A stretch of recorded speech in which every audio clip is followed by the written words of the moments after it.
Have you ever opened your mouth to speak English, and then suddenly your brain goes blank?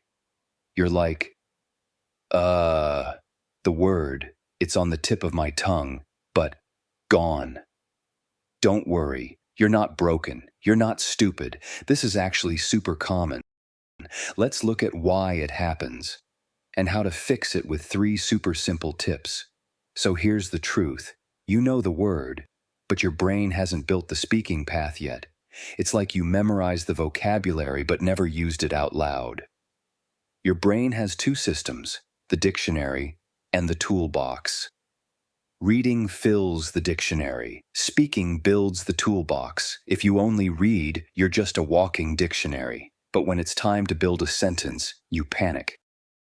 Let's fix that with 3 tips. Starting with tip number 1, use the ugly version. Can't remember enthusiastic? Just say, I like it a lot. Don't freeze, improvise. Tip number 2, speak in chunks. I want to say something, but I forget the word. It means I like it very much. Speak like Lego blocks. Tip number 3, use emotion. Say it with passion. This pizza is amazing. I love it. Emotion sticks words in your brain. Now let's shadow a quick real-life conversation. Listen and repeat after me. A. Hey, what's your favorite food?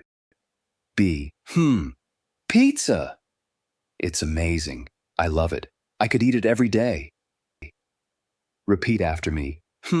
Pizza. It's amazing. I love it. Again. Pizza. It's amazing. I love it. See?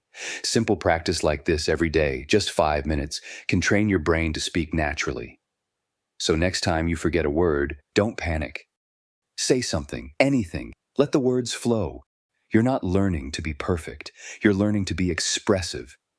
And expressive people make the best English speakers. Like this video? Subscribe for more real-life English with real-life results. See you next time.